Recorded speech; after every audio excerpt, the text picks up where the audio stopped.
नमस्कार, मैं अशोक व्यास और संसार में बहुत तरह की बातें होती हैं और तरह-तरह से मनुष्य प्रयास भी करता है कि वो स्वस्थ रहे।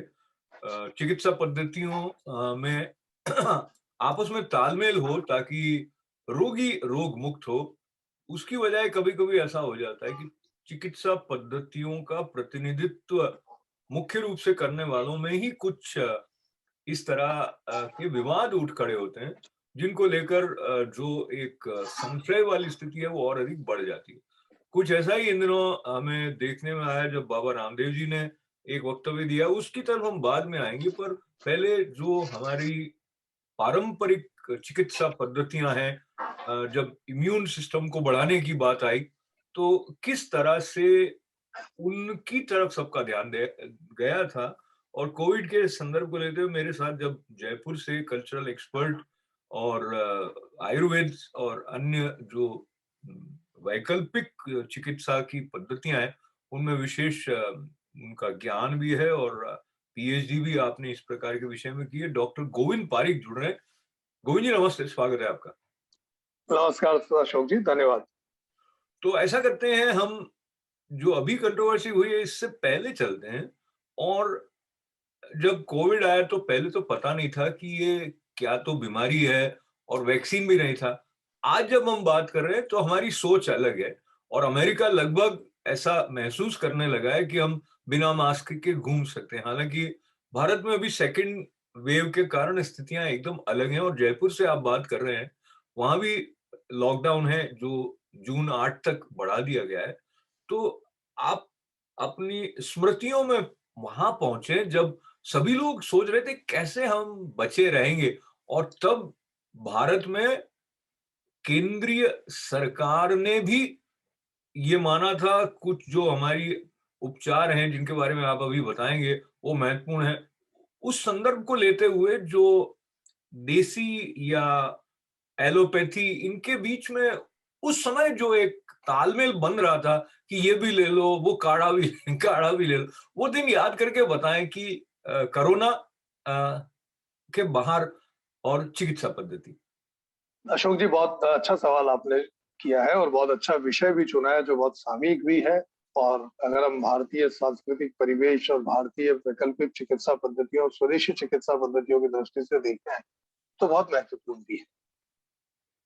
जब कोविड की प्रथम लहर आई, शुरुआत में जनवरी फरवरी में जब हम वुहान के दृश्य देखते थे कि वह किस तरह से लोग चलते चलते गिर गए, चलते चलते सड़कों के ऊपर मौतें हो रही है, और जिस तरह का लॉकडाउन वहां पर देखा तो एक सिहरन सी उत्पन्न हुई।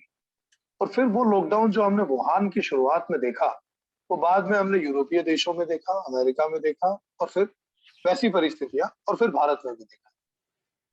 हालांकि प्रथम लहर में जब शुरुआती दौर में हम देखते थे कि किसी एक लोकेलिटी में जब कोविड का एक केस आता था तो वहां पर स्वास्थ्य विभाग की टीम जाती थी, एम्बुलेंस जाती थी और सारे के सारे पीपी किट पहन करके जाते उस पेशेंट को और सुरक्षित तरीके से लेके आते, उसके घर पर नोटिस चिपकाया जाता और ये कहा जाता है कि अब आपको घर से बाहर नहीं निकलना। उसके घर के सारे लोग क्वारंटीन कर दिए जाते, उनको आसपास के लोगों से मिलने, अपने सगे संबंधियों से मिलने के लिए मनाही होती, और साथ में उनके ऊपर इस बात की भी निगाह रखी जाती कि कहीं वो तो पॉजिटिव नहीं हो।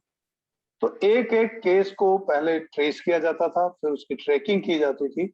ट्रेसिंग और ट्रैकिंग के बाद फिर उनका उपचार की समुचित व्यवस्था की गई। ये बात बिल्कुल सही है कि ये बीमारी बिल्कुल नहीं थी।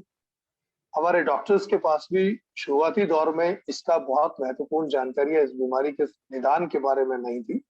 मैं उल्लेख करना चाहूंगा कि जयपुर में जब पहली बार राजस्थान में कोविड के पेशेंट जो इटालियन सिटीजन्स थे और वो एक घूमने की दृष्टि से यहाँ राजस्थान में आए हुए थे, और उनका पता लगा कि उनको कोविड हो गया, कोविड पॉजिटिव निकले, उनको यहाँ एसएमएस मेडिकल कॉलेज में उनका ट्रीटमेंट दिया गया। ट्रीटमेंट के बारे में कोई प्रोटोकॉल भी निर्धारित नहीं था। वर्ल्ड हेल्थ ऑर्गेनाइजेशन जो कुछ बताया या करता था उसको फॉलो करने की कोशिश की, लेकिन डॉक्टर्स खुद अपने अपने तौर पर अपने एक्सपेरिमेंट करने लगे। उनको लगा कि ये लंग्स से संबंधित बीमारी है। लंग्स जब बहुत ज्यादा इन्फेक्टेड हो जाता है तो रेमडेसिविर इंजेक्शन दिया जाता है, तो इसमें उन्होंने रेमडेसिविर का उपयोग शुरू किया। शुरुआत में यह रखा गया कि हाइड्रोक्सी क्लोरोक्विन उसको बहुत महत्वपूर्ण माना गया, और हर व्यक्ति ने शुरुआती दौर में ये था कि हाइड्रोक्सी क्लोरोक्विन बाजार से गायब हो गई क्योंकि सब लोगों ने अपने घरों में स्टोरेज कर लिया उसका।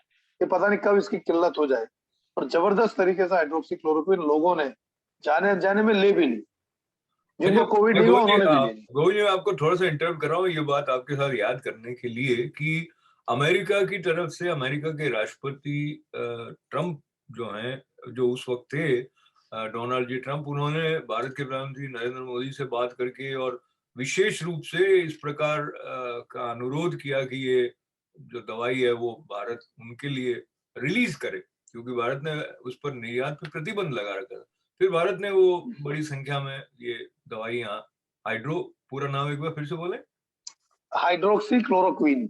हाँ, तो हाइड्रोक्सी क्लोरोक्विन यहाँ भेजी और बाद में हाँ, यहाँ भी ये बात जो हो आप कह रहे हैं कि भई ये तो इफेक्टिव नहीं है, इस तरह की चर्चाएँ मेडिकल फ्रेटर्निटी में हो रही थी।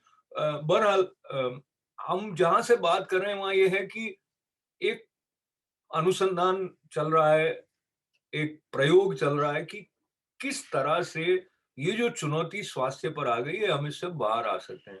अब उस दिशा में अगर आप एक मनुष्य की तरह सोच रहे हैं तो कहते हैं भाई कैसे भी हो मुझे इससे छुटकारा पाना है। लेकिन फिर आप प्रोफेशनली सोच रहे होते हैं, आप कभी एक राजनीतिक दल के सदस्य के रूप में सोच रहे होते हैं, आप कभी किसी एक विशेष चिकित्सा पद्धति के प्रतिनिधि के रूप में सोच रहे होते हैं, तो फिर बातें थोड़ी अलग-अलग तरह से आने लग जाती हैं। हम उसकी तरफ जाएँगे बाबा रामदेव जी के वक्तव्य को लेते हुए, पर आप फिर से जो बता रहे थे उसको जारी रखते हुए बताएँ कि आपने स्वयं कुछ काढ़ा बनाने के बारे में बताया था और जैसे व्हाट्सएप में मैसेज चलते थे और आप बड़े प्रामाणिक रूप से कहते थे कि भाई ये करेंगे तो ठीक रहेगा। वो दिन अब चले गए हैं या वो चीज़ें ज्यों की त्यों अब भी कारगर सिद्ध हो रही हैं? बिल्कुल अशोक जी, आपने सही कहा कि उस समय जब किसी चिकित्सक को, एलोपैथी चिकित्सक को इसके बारे में अधिक ज़्यादा जानकारी नहीं थी, तो जो सिम्प्टोमेटिक वो ट्रीटमेंट दे रहे थे, वो भी दे रहे थे। लेकिन साथ में भारतीय चिकित्सा पद्धतियाँ जो हमारी, चाहे आयुर्वेद हो, होम्योपैथी हो, यूनानी, सिद्धा, योग, नेचुरोपैथी, इन सब के विशेषज्ञों ने अपने-अपने तरीके से इस बीमारी के बारे में अपनी राय दी, अपने सुझाव दिए कि किस तरह से इस बीमारी से बचाया जाए। प्रिवेंटिव मेथड्स इसके बारे में बताए गए, और फिर शुरुआती दौर में ये माना गया कि जिसकी इम्यूनिटी स्ट्रांग है, वो इस बीमारी से बचा रह सकता है। वो आज भी यही माना जा रहा है कि जिसकी इम्यूनिटी स्ट्रांग है, रोग प्रतिरोधक क्षमता जिनकी मजबूत है, वो इस बीमारी से बचे रहेंगे। और रोग प्रतिरोधक क्षमता को मजबूत करने के लिए हर स्वदेशी चिकित्सा पद्धति में कोई न कोई तरीके बताए गए हैं।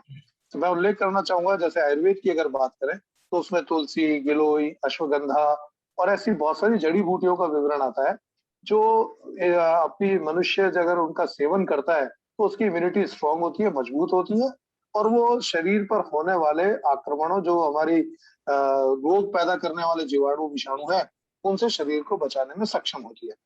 तो अच्छा प्रारंभिक तौर पर मैं इनका गोविंद जी भरपूर ऐसे इस्तेमाल किया गया।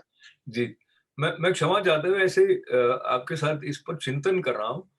कई लोग ऐसे आपने देखे होंगे शायद भारत में भी भारत में ही बल्कि जिनको एलोपैथी मेडिसिन लेना कभी अच्छा नहीं लगता था। यानी वो कहेंगे नहीं, नहीं मुझे तो गोली से दूर ही रहना है। अगर बुखार भी है तो 2-3 दिन सहन कर लेंगे कि अपने आप उतर जाएगा। ऐसे कुछ लोग होते थे। धीरे-धीरे वो कम होते गए लेकिन आप होते तो थे। नहीं, नहीं, अशोक जी, आप सही कह रहे हैं। ये थे और आज भी है। महात्मा गांधी के लिए कहा जाता है कि महात्मा गांधी ने कभी बीमारी के निदान के लिए एलोपैथी का उपयोग नहीं किया, वो और आयुर्वेद का भी नहीं किया। वो नेचुरोपैथी पर विश्वास करते थे। नेचुरोपैथी, अगर पेट में गड़बड़ है, पेट पर उन्होंने मिट्टी का लेप लेप लगवा लिया, मिट्टी पट्टी करवा ली, उन्होंने लंघन कर लिया, उपवास कर लिया, उन्होंने कभी कुंजल क्रिया कर ली, कभी जल नीति कर ली। ये सारी जो नेचुरोपैथी की पद्धतियाँ जो शरीर का शोधन करती है, हर विज्ञान, हर तरह की जो चिकित्सा पद्धति है, वो ये रोग के कारणों पर विश्वास करती है कि किस तरह से कारण का निदान किया जाए। अब अगर प्राकृतिक चिकित्सा जो सबसे प्राचीनतम चिकित्सा पद्धति मानी जा सकती है, उसमें यही कहा जाता है कि मनुष्य के शरीर में जो विषाणु चले गए, जो ऐसी हानिकारक तत्व अगर चले गए हैं, तो उस हानिकारक तत्वों को अगर बाहर कर दिया जाए, तो मनुष्य का शरीर निरोग रह सकता है। तो उसके लिए उपवास भी एक प्रक्रिया है, उसके लिए जल नीति भी की जाती है, उससे कुंजल क्रिया, बहुत सारा पानी पी के अगर वमन करते हैं, तो शरीर के अंदर जो भी अंदर जो कुछ है उसके साथ बाहर आएगा। इसलिए ऐसी कई सारी उसके साथ पद्धतियाँ जुड़ी हुई हैं। तो तो जी ऐसे बहुत मैंने सारे लोग उस समय भी थे और आज भी है। जी, तो मैं इस बात के साथ आगे और बढ़ रहा था। इसी प्रकार से कुछ लोग जो एलोपैथी का उपयोग करते रहे, वो लोग जब अश्वगंधा नाम सुनते हैं, तो उनको लगता है ये तो संस्कृत का कुछ नाम है, पता नहीं भारत की जड़ी-बूटियों में से कुछ होगा, पता नहीं इसका क्या असर होता होगा। तो ऐसे लोग भारत में भी होंगे, भारत से बाहर भी होंगे, जो कि देसी जो इलाज है, उसको ऐसा समझते हैं कि ये मतलब एक तरह से उस उसके मैं अच्छे शब्द का प्रयोग करना चाह रहा हूँ इसलिए मैं रुक गया, पर वो उसको सम्मानित दृष्टि से नहीं देखते हैं। जी। सर उसे कह सकते हैं हे दृष्टि से देखते हैं। हाँ, मैं उसको हे ये में भी मानते हैं कि भाई बहुत हाँ, मैं हे में हे भी से भी ज़्यादा उसको संकोच मानते कर हैं। रहा था। जी, जी। हाँ, पर ये संकोच। बात सही है और ऐसे लोग अगर वो एलोपैथी के प्रख्यात डॉक्टर हों और उनकी ये मानसिकता हो, तो एक ऐसी स्थिति आ जाती है जहाँ आपको लगता है कि 2 चिकित्सा पद्धतियों के बीच में टकराव हो गया। हालाँकि टकराव वैसे तो कभी हो नहीं सकता है, क्योंकि मूल उद्देश्य तो मनुष्य को रोग मुक्त करना ही है।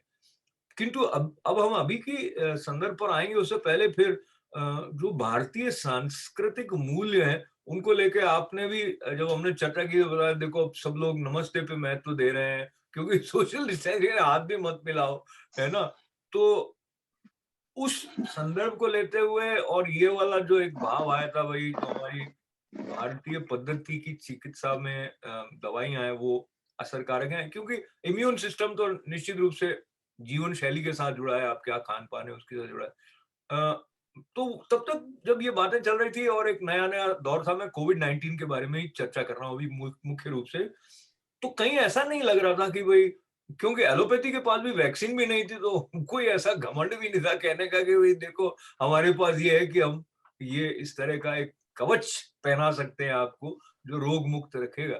पर अभी आपको लगता है कि स्थिति बदल गई और इसमें अब चूँकि आप जयपुर में बैठे हैं और आपको याद है कि बाबा रामदेव ने जो कोरोनिल या क्या निकाली और उसकी कुछ जाँच का जयपुर में कुछ उन्होंने करवाया था शायद, उस संदर्भ को थोड़ा-सा याद करें हमारे साथ?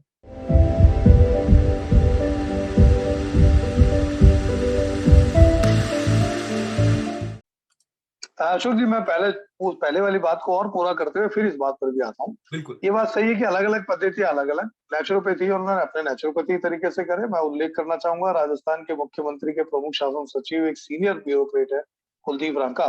उन्होंने कोविड हुआ और उन्होंने अपनी कोविड का उपचार प्राकृतिक चिकित्सा पद्धति से किया और इसका उल्लेख उन्होंने वीडियो कॉन्फ्रेंस में करके बताया कि मैंने किया और मैं बिल्कुल ठीक हो गया हूँ उससे।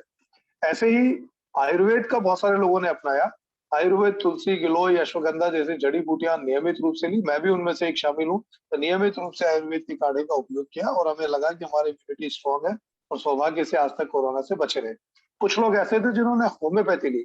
आर्सेनिक एल्बम नामक एक वो दवा आती है, तो कुछ लोगों ने कहा कि इसका नियमित सेवन वो उनको कोरोना से बचाएगा, उनकी इम्यूनिटी को स्ट्रॉन्ग किया, उनका दृढ़ विश्वास था और बहुत सारे लोग ऐसे भी हैं जो ये मानते हैं कि उस दृढ़ विश्वास के कारण वो इससे बचे रहे। हालाँकि इन सब का कोई क्लिनिकल ट्रायल नहीं हुआ। चाहे प्राकृतिक चिकित्सा हो, चाहे आयुर्वेद हो, चाहे यूनानी हो, होम्योपैथी हो, सिद्धा हो, इन सब का नहीं हुआ।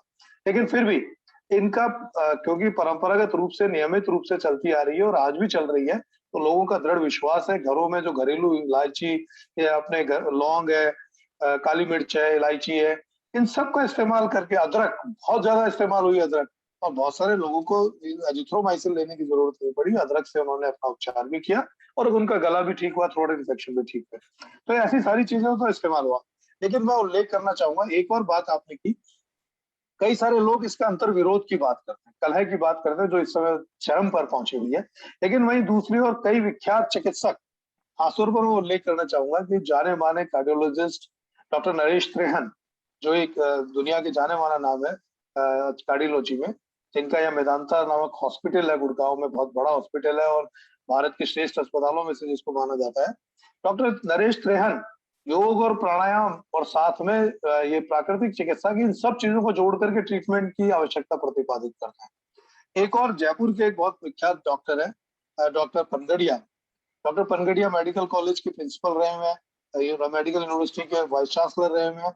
लेकिन वो अपनी चिकित्सा में बहुत फेमस न्यूरोलॉजिस्ट है, तो अपनी चिकित्सा पद्धति में साथ-साथ में कई चीज़ें आयुर्वेद की साथ में जोड़ते हैं। तो ये इन सब के अंतर्विरोध की बजाय एक पूरक पद्धति के रूप में अगर उपचार हो तो वो ज़्यादा उचित होगा। अब मैं उस संदर्भ पर आऊँगा जिसका आपने उल्लेख किया, कोरोनिल। कोरोनिल की बाबा रामदेव जो कि आयुर्वेद चिकित्सा पद्धतियों, योग, नेचुरोपैथी और आयुर्वेद और स्वदेशी चिकित्सा पद्धतियों पर सदैव से जोर देते आ रहे हैं। चिकित्सकों का एक बड़ा समूह उनका लगातार विरोध करता जा रहा है, क्योंकि वो कहते हैं कि बिना दवाइयों के उपचार हो रहा है। योग और नेचुरोपैथी, आप योग प्राणायाम नियमित रूप से करेंगे तो चाहे हाइपरटेंशन हो, चाहे मोटापा हो, चाहे बहुत सारी बीमारियों से आप बचे रह सकते हैं। और उनका दावा है कि बहुत सारे लोगों को, लाखों नहीं करोड़ों लोगों को उन्होंने ठीक किया। और ऐसे बहुत सारे लोग हमें और आपको मिलते भी हैं जिन्होंने योग और प्राणायाम के जरिए और साथ में आयुर्वेदिक दवाइयां सप्लीमेंट्स के रूप में लेकर के अपनी बहुत सारी गंभीर रोगों, जो असाध्य रोग माने जाते हैं, जिनका उपचार एलोपैथी में स्थायी उपचार संभव नहीं है, उनका उपचार योग प्राणायाम और नेचुरोपैथी के द्वारा, आयुर्वेद के द्वारा हुआ है। ऐसे बहुत सारे लोगों को आप भी जानते हैं, मैं भी जानता हूँ। जी मैं हम आप वही सबको मिलते जी भी हैं। मैं इससे थोड़ा सा स्वतंत्रता ले रहा हूँ आपसे ये शेयर करने के लिए कि मैंने भी बाबा रामदेव जी की कुछ वर्कशॉप यहाँ न्यूयॉर्क में अटेंड की और वहां भी कई लोग ऐसे थे जो इस तरह के टेस्टिमोनियल दे रहे थे, जैसे कि आपने कहा कि उनका इतना बीपी इतने समय से था, वो कंट्रोल में आ गया, कोलेस्ट्रॉल कम हो गया इत्यादि। उस बात को अलग हटा भी दें तो भी सिर्फ प्राणायाम अगर आप कर रहे हैं और स्वस्थ हैं तो आपके सोचने की शक्ति बेहतर हो जाएगी। आप अपने आप में अधिक लाइट महसूस कर रहे होंगे और ये सारे जो प्रभाव प्राणायाम के विधिवत जैसे कि बाबा जी सिखा रहे होते हैं या कहीं से भी आपने सीख के किया हो, इसमें इसकी प्रभाव इसका होता है उसमें तो मुझे लगता है किसी को संदेह होगा नहीं। तो बात अ, इसके प्रभाव के बजाय एक खींचतान वाली आ जाती है कि आपने हमारे लिए ऐसा कह दिया, इसलिए हम आपको कहेंगे और आपके निमित्त ऐसा हो जाता है कि वो पूरी जो चिकित्सा पद्धति हो गई और कई बार उसको सब यूँ एक पैकेज डील की तरह देखते हैं ना कि भई योग के बारे में कुछ कहा तो भारतीय संस्कृति के खिलाफ हो गया या आप ऐसा महसूस करते हैं क्या? ये भी एक भाव आ जाता है। तो जो बाबा रामदेव जी को वैसे पसंद करते होंगी कुछ बातें, लेकिन उनको लगता है इसके बहाने से मैं निशाना साध सकता हूँ, भई बाकी लोगों को भी मैं स्कोर सेटल करूँ। तो ऐसे लोग भी हो सकते हैं। लेकिन साथ ही साथ आप बिल्कुल ऐसे भी सही लोग कह हो रहे हैं, सकते हैं बिल्कुल जी सही कह रहे और हैं। इसमें गोविंद जी दूसरी तरफ के भी लोग हो सकते हैं जिनको पता है कि बाबा जी ने ठीक नहीं कहा, मन में लगता है।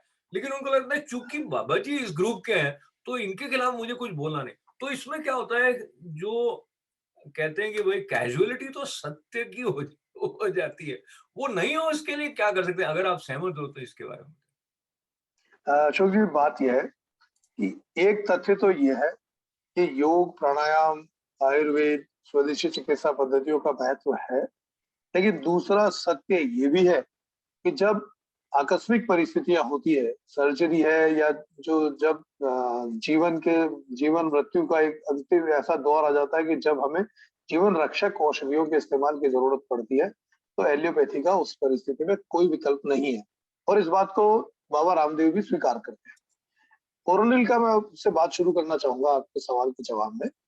कोरोनिल सबसे पहले जून 2020 में रामदेव जी ने इसको लॉन्च किया और लॉन्च करते हुए उन्होंने ये दावा किया कि ये कोरोना के उपचार की पहली दवा है।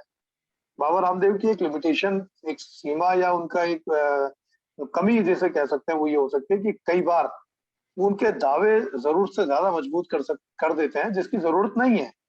अगर वो कोरोनिल को उस समय भी इम्यूनिटी बूस्टर के तौर पर बताते, तो भी लोग उनके प्रति असाध्य श्रद्धा रखते हैं, उन पर विश्वास रखते हैं, तो भी कोरोनिल का असर होता। लेकिन जैसे उन्होंने कहा कि पहली उपचार की पहली दवा है, एलोपैथ सारे डॉक्टर्स पिल पड़े उनके ऊपर। अच्छा, उन्होंने साथ में अपनी उसका दावा करने के साथ-साथ ये भी कहा कि मैंने इसका ट्रायल किया है। फिर ट्रायल को लेके चैलेंज हुआ, उनका ट्रायल यहाँ national institute of medical science Jaipur में हुआ। उसके ट्रायल को के बारे में पूरी प्रेस कॉन्फ्रेंस हुई, सब चीज़ें बताई गई कि बिल्कुल वैज्ञानिक तरीके से ट्रायल हुआ, बहुत सारी चीज़ें उसके साथ में हुई। लेकिन बाबा रामदेव कई बार अतिशयोक्तिपूर्ण जो बयान दे देते हैं, कई बार वो कहते हैं मैंने एड्स और कैंसर की दवा भी खोज दी है, मैंने एड्स और कैंसर के रोगी भी ठीक किया। हो सकता है उन्होंने ठीक भी किया हो। लेकिन जब इस तरह के अतिशयोक्तिपूर्ण दावे होते हैं, तो एलोपैथ को बहुत बुरा लगता है। और एक साथ में अभी जो लेटेस्ट घटना हुई, कोरोनिल के बारे में एक चीज़ और मैं उस कोरोनिल की बात को भी पूरा कर दूँ, कि कोरोनिल के जब इस तरह की बातें हुई, आयुष मंत्रालय ने थोड़ा विरोध किया कि इसको दवा के रूप में नहीं लिया जाए, कई राज्य सरकारों ने विरोध किया। कई राज्य सरकारों ने विरोध किया कि ये तो दावा बिल्कुल खोखला है, ऐसा दावा नहीं कर सकते, इस दावे पर इनके खिलाफ कार्रवाई की जाएगी। तो बाबा रामदेव को बात समझ में आई और उन्होंने कहा कि ये इम्यूनिटी बूस्टर है, इम्यूनिटी बूस्टर के तौर पर मैं इसका उपयोग करने की सलाह देता हूँ। और इम्यूनिटी बूस्टर के तौर पर कोरोनिल भारत ही नहीं, दुनिया के कई राष्ट्रों में काम में लिया गया और आज भी लिया जा रहा है। अच्छा और गोविंद फिर उन्होंने जी कोरोनिल को रीलॉन्च किया। जी, जी। फरवरी 2020 में इसको रीलॉन्च किया। रीलॉन्च में नितिन गडकरी जैसे सीनियर मिनिस्टर और हिंदुस्तान के हेल्थ मिनिस्टर हर्षवर्धन जी खुद मौजूद थे और उनकी मौजूदगी में उन्होंने फिर कहा है कि अब इसे आयुष मंत्रालय से मंजूरी मिल गई है, इसको डब्ल्यूएचओ से मंजूरी मिल चुकी है और पूरी दुनिया में इसको भेजा जाएगा और भेजा भी गया। तो इसमें क्या है कि अगर बाबा रामदेव जी आपको एग्जैजरेट करते हैं कई बातें ऐसा मैं आपसे असहमत नहीं हूँ, पर पता नहीं वो मार्केटिंग के लिए भी कभी ऐसा कर रहे होते होंगे या कभी उनको लगता होगा अलग तरह से वो और लोगों का ध्यान उस तरफ खींच सकेंगे, ये भी संभव है। पर मैं इस बात को लेके वहाँ समानांतर देख रहा था, तो बाबा रामदेव जी ने कहा पहले कुछ फिर उसको दूसरी बात तक ले गए। और ये एलोपैथी भी यही बात कर रही है। जैसे आप अभी पूर्व में बता रहे थे ये कौन-कौन सी दवाइयाँ बताया अभी कोरोना के इलाज में कितने सारे परिवर्तन आते गए। हुँ, तो अगर आप कहें कि नहीं पहले तो आपने रेमडेसिविर के लिए कहा था, फिर आपने कहा पहले तो आपने कहा था कि दोनों वैक्सीन के बीच में इतने समय का अंतर होना चाहिए, फिर आपने बढ़ा दिया।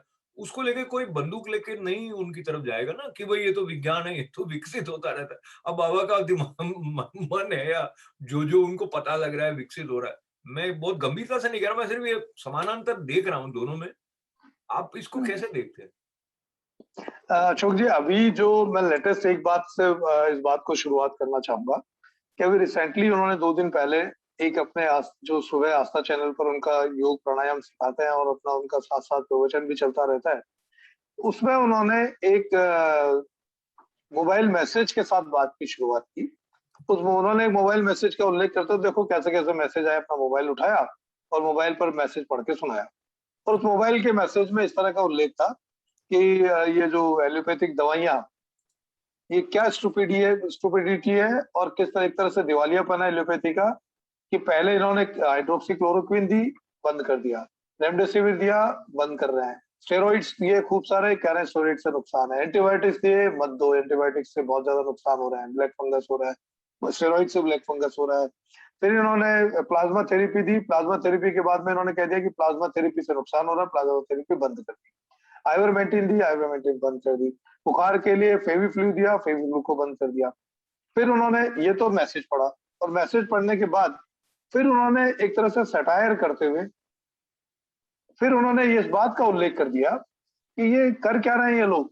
इनकी सारी दवाइयाँ फेल हो रही है और ये सारी दवाइयाँ फेल हो रही है और इसका कोई उपचार नहीं हो रहा। तो एक ये इसका विरोध है कि सारी दवाइयाँ फेल नहीं हो रही, कुछ दवाइयाँ ऐसी भी है जो अच्छा कर रही है। और इससे पहले के उल्लेख एक जो सबसे ज़्यादा अच्छा तो एक जिसका जी, ज़्यादा विरोध बोलिए। हुआ, सबसे ज़्यादा विरोध हुआ, हुँ, वो विरोध इस बात का था कि इन्होंने अभी तक कोविड के इलाज के करने के दौरान करीब 1200 डॉक्टर्स की डेथ हो चुकी है देश भर में। जी। इन्होंने इसका उल्लेख किया और ये कहा कि 1000 से ज्यादा डॉक्टर्स मर गए, खुद डॉक्टर्स मर गए जिन्होंने 2-2 टीके लगा रखे थे। तो ऐसी पैथी किस काम की जिन्होंने 2 टीके लगा रखे थे और अपना डॉक्टर खुद अपना उपचार नहीं कर पाए, वो पैथी क्या? वो एक तरह से उसको एक भावनात्मक दृष्टि से देखा जाए तो ये हमारे हेल्थ वर्कर्स जो फ्रंट लाइन वर्कर्स के रूप में काम कर रहे हैं। अशोक जी, मैं उल्लेख करना चाहूँगा कि मेरे खुद के ब्रदर यहाँ एक बड़े हॉस्पिटल में एडमिट रहे, कोविड के दौरान आईसीयू में रहे। मैंने वहाँ जाके डॉक्टर्स की स्थितियों को देखा है, नर्सिंग कर्मियों की स्थितियों को देखा है कि हम और आप उस प्रेमिसेस के अंदर घुसने से भयंकर रूप से डरते हैं और डरते ही नहीं है, साक्षात है कि मेरे जो दूसरे रिश्तेदार उनसे मिलने के लिए गए थे, वो पॉजिटिव हो गए। वो खुद कोरोना पॉजिटिव हो गए। वहाँ के लिफ्ट में घुसते हुए डर लगता है कि कितना वायरस लोड होगा। उस प्रेमिसेस में पूरे में, बहुत दूर-दूर तक फैले प्रेमिसेस में जहाँ आपको 1500-1600 लोग एडमिट है कोविड पॉजिटिव। डॉक्टर्स उनके बीच 24 घंटे रह रहे हैं, जा रहे हैं, नर्सिंग कर्मी जा रहे हैं, वहाँ के लैब असिस्टेंट जा रहे हैं। तो मैं मेरी ख्याल है उनको तो सलाम करना चाहिए। था कि मैं उनको आपसे पूरी तरह सहमत हूँ और मैं ये देख रहा था जो आपने बताया उन्होंने एक व्हाट्सएप मैसेज पढ़ा उसके बाद जिस तरह की टिप्पणी की और उस वक़्त इस तरह का वक्ता बोलता है तो आस-पास के लोग हँस भी देते हैं। उनको ठीक से समझ में भी नहीं आता कि इस बात का कहाँ-कहाँ तक असर जा रहा है। अब मैं आपके साथ बाँटता हूँ वो वाक्य उन्होंने यही कहा एग्ज़ैक्टली जैसे आपने कहा कि हज़ारों जो डॉक्टर्स हैं वो डबल डोज़ वैक्सीन की लेने के बावजूद भी हमारे बीच से चले गए हैं और आगे उन्होंने लोग हँस रहे हैं, इसके बीच में कहा कि ऐसे क्या डॉक्टर हैं जो खुद को नहीं बचा सके और अगर आपको डॉक्टर हाँ, बनना है अब ये देखिए ये क्या है कि आप मज़ाक में कह रहे हो बात, ऐसा लगता है। अगर टीवी शो है तो आपको नहीं कहनी चाहिए। जैसे उन्होंने कहा कि अगर आपको डॉक्टर बनना है तो स्वामी रामदेव जी की तरह बनो। अब आप भी कह दो कि अगर आपको वक्ता बनना है तो गोविंद पारिक की तरह बनो। मतलब ये मज़ाक में कहा जा सकता है, वो ऐसे सबके लिए। हाँ, पर आगे उन्होंने कहा कि जिसके पास कोई डिग्री नहीं है और लेकिन वो सबका डॉक्टर है, क्योंकि डिग्निटी और डिविनिटी दोनों है, इसलिए मैं डॉक्टर हूँ। अब ये बात वैसे अगर 4 लोगों के बीच में कहोगे तो ठीक है, ऐसा इतनी ज़्यादा आपत्तिजनक नहीं हो, लेकिन अब ये तो सीधा-सीधा सब। मेरी पुत्री भी चिकित्सक रही हैं और उन्होंने भी कोविड-19 चिकित्सक है, मतलब उसने भी कोविड-19 वार्ड में काम किया। हमारे घर में क्या स्थिति थी वो मुझे याद आ गया। आपकी बेटी भी डॉक्टर है। ये सारी जो खतरे की स्थितियों से निकलने वाले डॉक्टर हैं, ये उनके लिए संवेदनात्मक तो नहीं लगता है। तो और अतिशयोक्तिपूर्ण दावे नहीं किए करें, लेकिन मैं इस बात का पक्षधर हूँ कि योग, प्राणायाम, नेचुरोपैथी, आयुर्वेद ये सब मनुष्य के शरीर को निरोग करने की दृष्टि से अत्यधिक महत्वपूर्ण है। इनका और ज़्यादा व्यापक प्रचार-प्रसार होना चाहिए।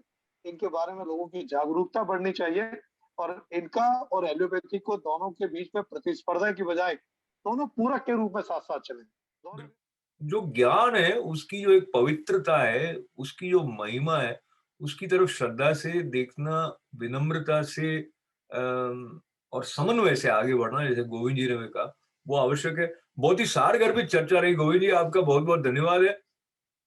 और नमस्कार। गोविंद जी के साथ-साथ हमारे सभी दर्शक, आशा है उनको इस बातचीत से आनंद आया भी होगा और कुछ वो बातें जो वो सोच रहे हैं, हम और आप भी मिलकर सोच पाए हैं, इसका संतोष भी होगा। तो मंगल कामनाओं के साथ अशोक व्यास को अनुमति दें।